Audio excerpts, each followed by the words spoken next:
Hola, bienvenidos y bienvenidas a Poder DIC, Derecho a la Información y la Comunicación. A nombre de la Fundación para el Periodismo, les saluda Patricia Cusicanqui.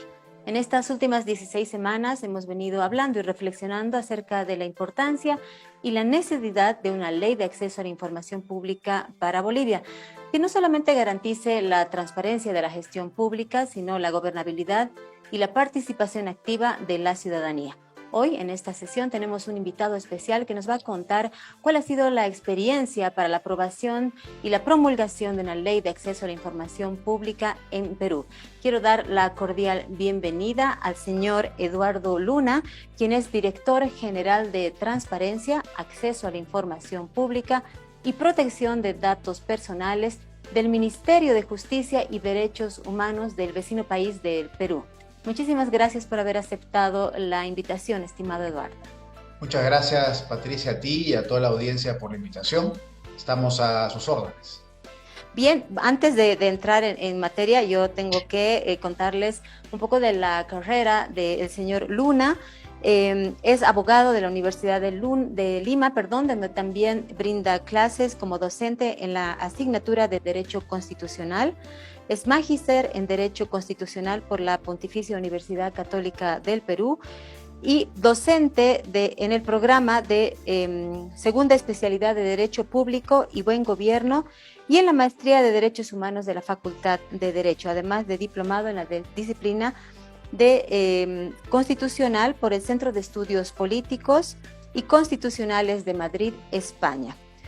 Ha sido funcionario de la Defensoría del Pueblo en Perú, donde ejerció la jefatura de programas de ética pública y prevención de la corrupción. Muchísimas gracias, Eduardo, le decíamos por haber aceptado esta entrevista.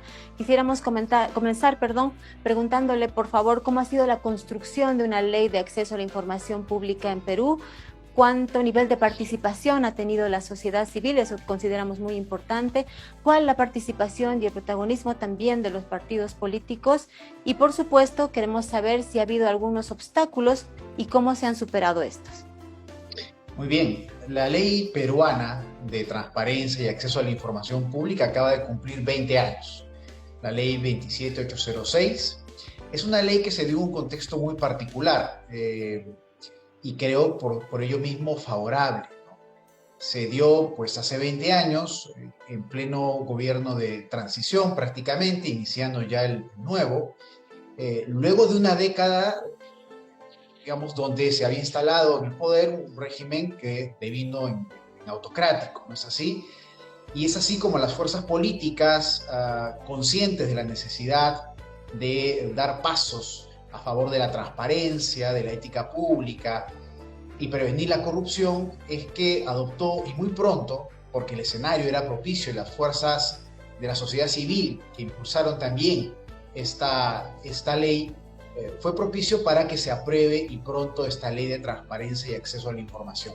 Y fue un contexto favorable también porque se establecieron alianzas estratégicas entre los actores decididos a impulsar esta norma, como la Defensoría del Pueblo en su momento, gremios de periodistas, ciertamente, ONGs dedicadas a la promoción de derechos de participación política, de prevención de la corrupción, y en general creo que una representación parlamentaria responsable y sensible a las necesidades de ese momento que la República exigía una ley de transparencia y acceso a la información. Entonces ha sido un proceso más bien expedito, sin muchos obstáculos. Sí, digamos que hubo un contexto favorable en donde se decidieron impulsar algunas normas justamente en línea de fomentar la transparencia, la ética pública en el Estado, ¿no? Acababa un gobierno instalado en los años 90 que lamentablemente en los últimos tiempos se caracterizó pues, por la opacidad, ¿no? Recordamos los últimos tiempos del gobierno de los años 90 con videos de la corrupción, algunos empresarios, políticos comprometidos, y esto fue a la vez un acicate para que las fuerzas políticas se comprometieran en implementar reformas importantes, ¿no? Y es así como tenemos una ley que fue pionera en la región y bueno, hay algún balance que hacer 20 años después, pero diríamos que en términos generales la experiencia peruana ha sido positiva. Eduardo, ¿cuáles son los principios de la Ley de Acceso a la Información Pública en Perú? Y dígame si ha habido la necesidad de adecuarse a los tiempos modernos en estas 2 décadas. Sí, yo diría que lo importante aquí es instalar en la administración pública, en la cultura organizacional peruana, la idea de que la transparencia es un principio fundamental, el principio de publicidad de toda la información que obra en el Estado peruano, y esto tiene para los aplicadores del derecho una repercusión importante, es decir, que ante la duda respecto a si determinada información es pública o no, debe privilegiarse la idea de la publicidad. La publicidad es la regla y la excepción es la opacidad, ¿no? Evidentemente, este derecho, que además tiene cobertura constitucional, nuestra Constitución desde el año 93, establece también excepciones, ¿no? No toda la información puede ser pública. Evidentemente hay información sensible para el ámbito militar, de inteligencia, de las relaciones internacionales del país, o incluso como parte del proceso de deliberación antes de la toma de una decisión dentro de la administración pública, o estrategias litigiosas del Estado, o la intimidad y los datos personales de las personas, que claramente constituyen excepciones a la regla de la publicidad, ¿no? Pero creo que esta ley, así como las obligaciones que derivan de ella para las entidades públicas y los funcionarios, ha significado un cambio en la cultura organizacional importante, ¿no? Hoy por hoy tenemos portales de transparencia estándar con información homogenizada, estandarizada, estructurada y en formatos abiertos, reutilizables en muchos casos, a disposición de la ciudadanía. Hoy por hoy se ejerce activamente el derecho de acceso a la información pública. El último reporte del informe anual que elaboramos nosotros desde la Autoridad de Transparencia y Acceso a la Información Pública da cuenta que el año 2021, por ejemplo, se presentaron 242.000 solicitudes de acceso a la información pública en el Estado peruano, ¿no? Es decir, es un derecho con mucha vigencia y hoy por hoy el periodismo de investigación, la sociedad civil vigilante, utiliza las herramientas de transparencia activa intensamente, ¿no? ¿Cuál es el sistema para que un ciudadano peruano o una ciudadana peruana solicite información? ¿Tiene que seguir un trámite? ¿Es una simple petición verbal, escrita? ¿Cómo funciona? Sí, a nivel constitucional se ha delimitado en parte el contenido del derecho y por supuesto hay una ley de desarrollo que es la que estaba comentando, la ley 27806. La Constitución determina que toda persona tiene derecho a solicitar sin expresar causa, es decir, no tiene que invocar alguna motivación en particular, toda la información que posea una entidad pública, siempre que pague el costo de reproducción de la misma y en un plazo que la ley establece. En el caso de la ley peruana es 10 días hábiles. Evidentemente, si la información es de difícil acopio, si hay dificultades de orden logístico, de recursos humanos de la entidad puede, informándole previamente al ciudadano, que hará uso de la prórroga y determinar una fecha cierta de entrega, ¿no? Y, por supuesto, si estuviéramos hablando de una reproducción física, hay algunas normas también en el ordenamiento peruano que determinan costos estandarizados, ¿no? Para lo que es la reproducción de una hoja, de un folio o de una copia en un formato digital o en un pendrive, o si se trata de información a reproducir en el ámbito del mundo digital a través del correo electrónico, pues allí no hay costo alguno que se le pueda solicitar al ciudadano, ¿no? Es decir, hay un conjunto de normas, directivas adicionales a la ley material que garantizan el derecho de acceso a la información.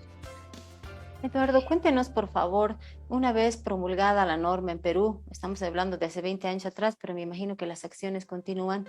¿Qué acciones han tenido que tomar los sucesivos gobiernos en Perú para que esta ley se aplique de manera em, cabal, ¿no? En función de lo que dicen. Me refiero a recursos, capacitación, herramientas tecnológicas. ¿Qué recaudos tendría que tomar un Estado para poder aplicar la norma en su integridad? Sí, aquí es importante, por supuesto, eh,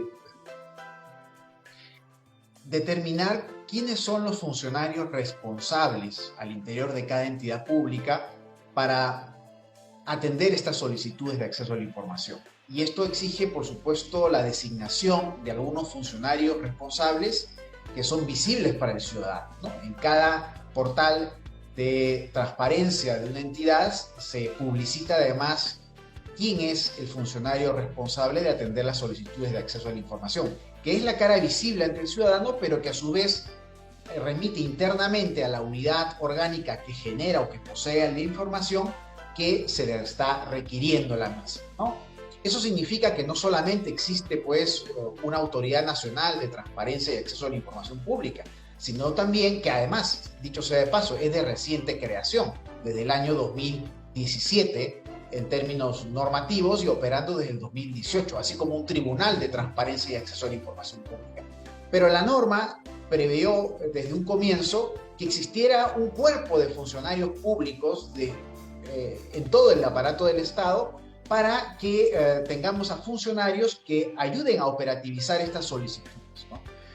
Y esto también ha significado que tanto las oficinas de recursos humanos, las oficinas de integridad pública, la propia autoridad de transparencia, aboque sus esfuerzos para desarrollar una línea de capacitación intensa sobre los contenidos de la ley, ¿no?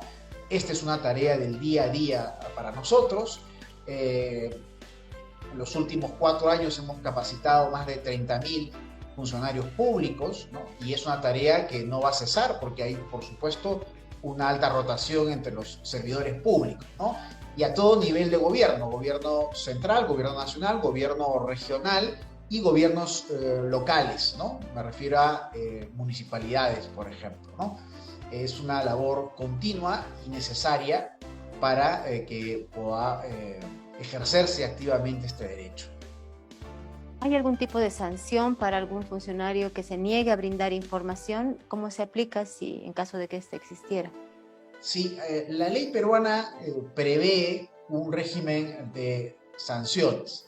Y aquí también hay que ser precisos en señalar que también esta es una de las deficiencias de la ley peruana, porque el régimen sancionador está a cargo de la propia entidad que eventualmente puede negar la información, ¿no? Es decir, tiene que haber una activación de esta potestad sancionadora por parte de la autoridad competente dentro de una entidad y que puede determinar la amonestación, la suspensión, la multa y eventualmente hasta la destitución de algún funcionario por incumplir la ley.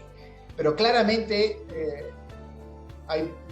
hemos detectado en estos años de vigencia de la norma que no es una potestad que se ejerza intensamente, habida cuenta de que la propia entidad pública seguramente tendrá poco estímulo en sancionar a un funcionario que seguramente ha acatado alguna disposición de un jefe superior y que eventualmente ha negado la información, ¿no? Ese, por ejemplo, es un déficit en este momento de la norma. Tal es así que en el proyecto de ley que planteamos el año pasado de reforma de la misma, se contempló la posibilidad, por supuesto para discutirse ya en el Congreso de la República, de que sea la propia autoridad de transparencia la que pueda asumir competencia para entablar un procedimiento sancionador, por lo menos en determinadas infracciones, ¿no? Que resulten más graves y de esa forma tener pues un régimen que efectivamente funcione. ¿Algún otro ajuste más adecuado, por ejemplo, a esta era tecnológica con la necesidad de apertura de datos y de publicación de toda esta información en la nube? Sí, bueno, el Estado peruano en general está haciendo esfuerzos desde hace mucho por entrar pues a la era digital en todos sus servicios públicos, ¿no? La Secretaría de Gobierno y Transformación Digital de la Presidencia del Consejo de Ministros tiene a cargo, digamos, la arquitectura digital y el diseño del gobierno digital en sí, ¿no? Nosotros acompañamos a ese proceso, por ejemplo, promoviendo en su momento la idea de una plataforma nacional de transparencia y acceso a la información pública, como ocurre en otros países, por citar México solamente, en la que en línea los ciudadanos pueden, a través de un formulario virtual, solicitar su información, la información que deseen, y recibirla por ese mismo canal, ¿no? Hoy por hoy, sobre todo a propósito de la pandemia, muchas entidades públicas, la gran mayoría, han implementado formularios virtuales y muchos de estos requerimientos, solicitudes se hacen por esa vía, ¿no? Pero qué duda cabe, aún falta mucho por alojar mucha información en la web.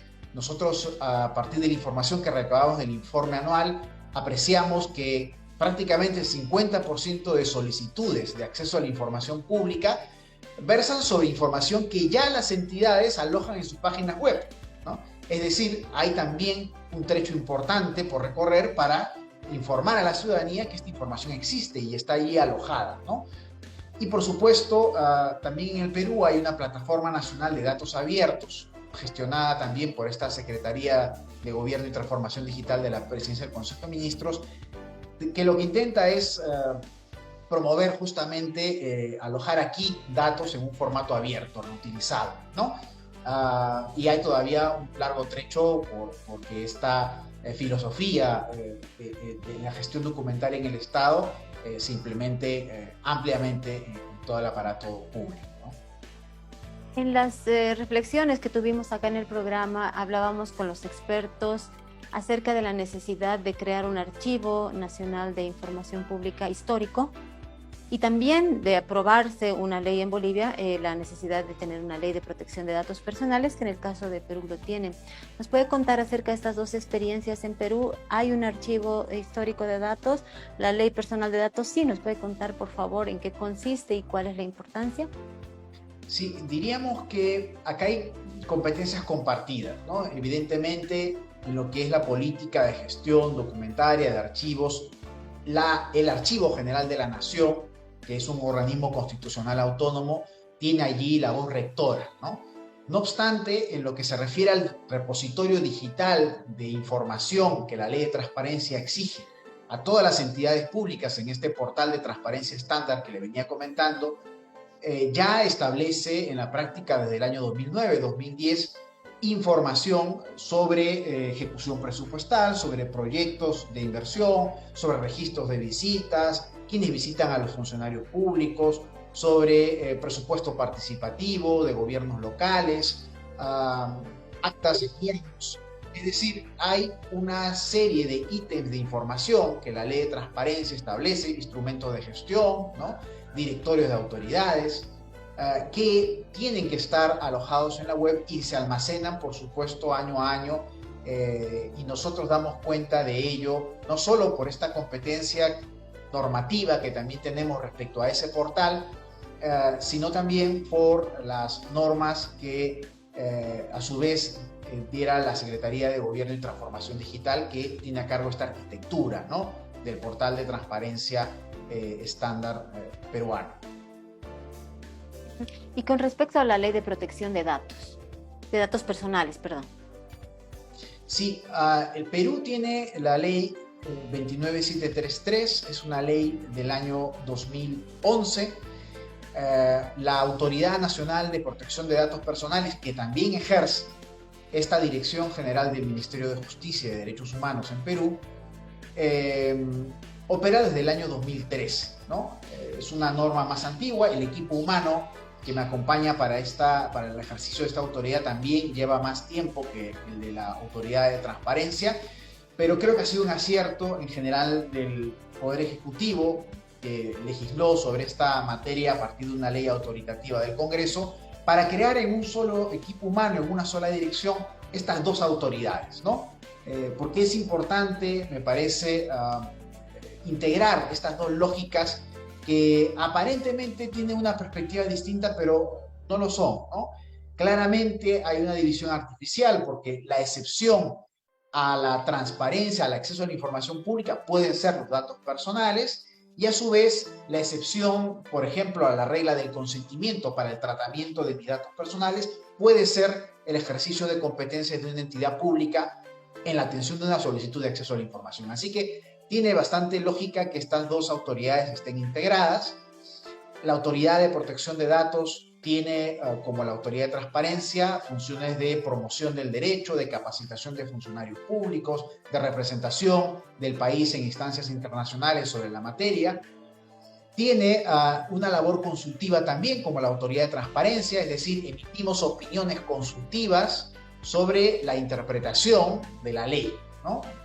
La Ley de Protección de Datos Personales. La de Transparencia interpreta justamente la Ley de Transparencia y hay en algunas ocasiones que las opiniones consultivas exigen la firma de ambas direcciones, ¿no? La Autoridad de Protección de Datos tiene a su vez dos tipos de procedimientos administrativos muy importantes. Los procedimientos sancionadores como consecuencia de infringir la Ley de Datos Personales, y esto pasa por que algunas entidades públicas o privadas incumplan, por ejemplo, las disposiciones de la ley y su reglamento sobre medidas de seguridad, de cómo conservar la información, ¿no? Sobre todo si estamos hablando de datos sensibles, ¿no?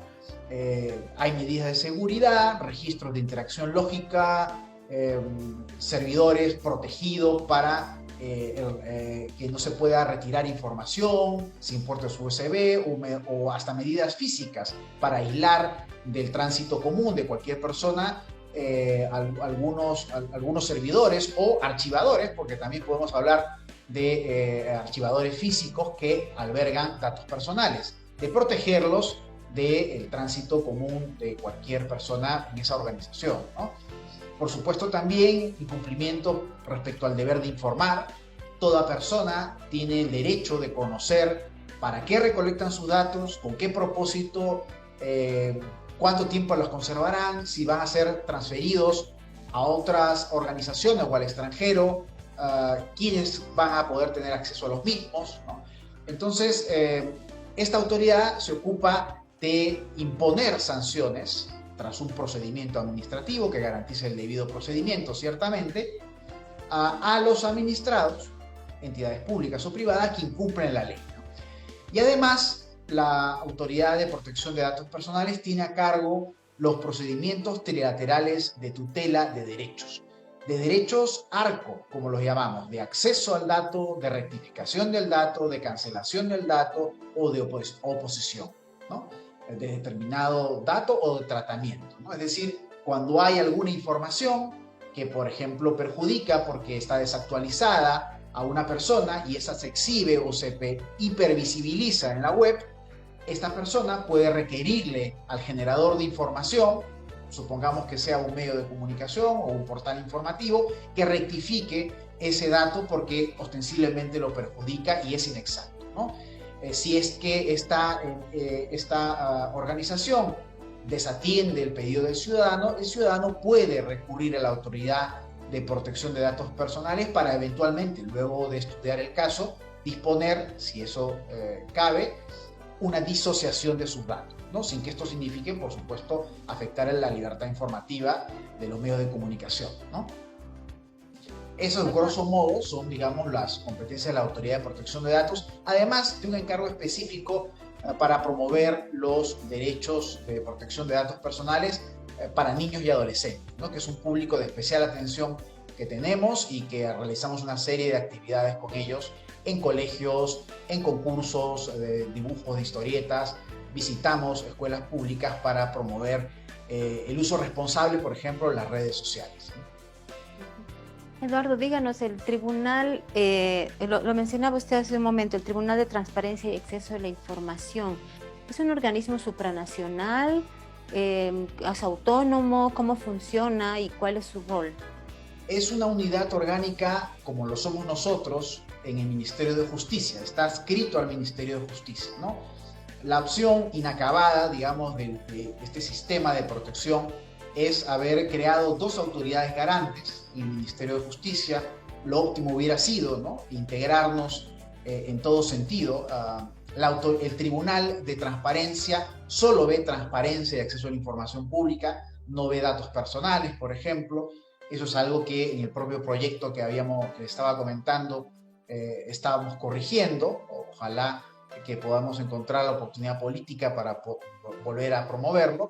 Y este tribunal lo que hace es resolver en segunda instancia los recursos de apelación que presenten ciudadanos que han visto negada su solicitud de acceso a la información pública, ¿no? Si uno va a un municipio, a una comisaría, a una entidad pública cualquiera, pide información, si se la deniega este ciudadano, o si simplemente no se le responde o se le da una respuesta insatisfactoria, este ciudadano puede recurrir al Tribunal de Transparencia para que sea el tribunal quien entable un procedimiento, establezca un contradictorio para saber cuál es el punto de vista de la entidad. Si evidentemente no satisfacen los argumentos de la entidad para negar la información, declara fundado este recurso y dispone la entrega de la información al ciudadano, ¿no? El tribunal tiene también autonomía funcional. Sus vocales, así como el caso mío, obedecen, digamos, a la meritocracia.